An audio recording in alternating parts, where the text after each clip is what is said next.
नमस्कार दोस्तों, मैं doctor Satyam, spine and pain specialist. आजकल छोटे बच्चों से लेके बड़े बुजुर्गों में दर्द बहुत ही आम हो गया है। उनके घुटने में दर्द, कलाई में दर्द, गर्दन में दर्द, कमर में दर्द, कंधों में दर्द बहुत ही आम हो गया है। ये दर्द क्या है? ये दर्द होता क्यों है और ये दर्द कब खतरनाक हो जाता है? Pain is an unpleasant sensation. Simple शब्दों में कहें, पेन हमें बताता है कि there is something wrong in the body. Pain एक अलार्म सिस्टम होता है जो कि हमें बताता है कि हमारे शरीर में कुछ गड़बड़ी है। जैसे घर में फायर अलार्म हमें बताता है कि फायर लग गई है या कुछ लग गया है, उसी प्रकार दर्द हमें बताता है कि हमारे शरीर में कुछ प्रॉब्लम है। हमारे जॉइंट्स में प्रॉब्लम हो सकता है, नर्व्स में हो सकता है, बोन्स में हो सकता है, स्पाइंस में हो सकता है। तो पेन हमें अवगत कराता है कि हमारे शरीर में कुछ प्रॉब्लम है। पेन को बेसिकली दो टाइप्स में कैटेगराइज किया जा सकता है। पहला एक्यूट पेन, दूसरा क्रोनिक पेन। पहला एक्यूट पेन। एक्यूट पेन का मतलब है जैसे पैर में मूंछ लग जाना, वजन उठाते वक्त कमर में दर्द हो जाना, जैसे लिगामेंट्स वगैरह में स्प्रेन आ जाना, एंकल ट्विस्ट हो जाना। ऐसी चोटें जो एक्यूट या अभी रिसेंटली लगी। ऐसे पेन कुछ समय में ट्रीटमेंट के और देखभाल के साथ ठीक हो जाते हैं। दूसरा कैटेगरी होता है क्रोनिक पेन। क्रोनिक पेन जो काफी दिन तक परसिस्ट करे, अप्रॉक्स 3-4 महीने से ज्यादा परसिस्ट किया हुआ पेन को क्रोनिक पेन के कैटेगरी में हम बेसिकली रखते हैं। जैसे काफी समय से हमें कमर दर्द है, हमारे गर्दन का दर्द हाथों में उतरने लग गया है, हमारे घुटने में ऑस्टियोआर्थराइटिस हो गया है, जिसको धीरे धीरे ट्रीटमेंट ना करने की वजह से उसका प्रोग्रेशन बढ़ता जा रहा है।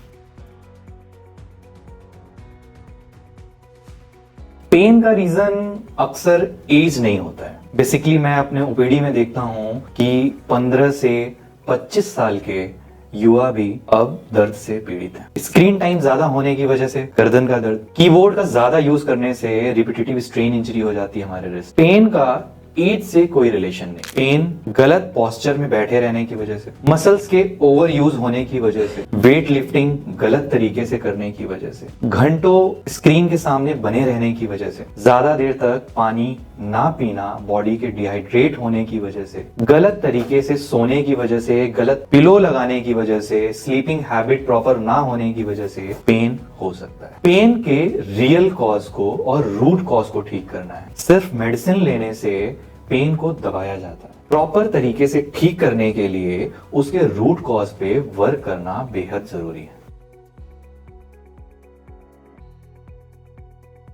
हर पेन इमरजेंसी नहीं होता है, बट जब पेन डेंजरस होने लगता है, जैसे पेन के साथ सुनपन आ जाना, मसल्स में वीकनेस आने लगना, टिंगलिंग सेंसेशन होना, बर्निंग सेंसेशन होना, पेन के साथ साथ इनवॉलंटरी मूवमेंट्स आने लग जाना, हाथ पैर काम करना बंद कर देना, चलने के तरीके में फर्क आ जाए, मतलब कि गेट हमारी जो है प्रॉपर ना रहे, ऐसे केसेस में हमें बहुत ही जल्द डॉक्टर से सलाह लेनी चाहिए। वो पेन क्यों हो रहा है उसके रूट कॉज पे काम करना चाहिए। याद रखिए, पेन के साथ जीना नॉर्मल नहीं होता है। पेन को समझना एक पहला स्टेप है पेन की रिकवरी का। तो अगर आपके भी घर में किसी को back pain, knee pain, shoulder pain, shoulder में कहीं इंजरी हो गई है, नी की किसी लिगामेंट में इंजरी हो गई है, इस चीज के लिए जल्द से जल्द डॉक्टर से कंसल्ट करना है और उस पेन को ठीक करने के लिए उसके रूट कॉज को जान के उसको सॉल्व करना है। मैं डॉक्टर सत्यम मिलूंगा आपसे नेक्स्ट वीडियो में और डिस्कस करेंगे कि पेन के क्या 3 महत्वपूर्ण फैक्टर होते हैं जिसकी वजह से हमें पेन होता है।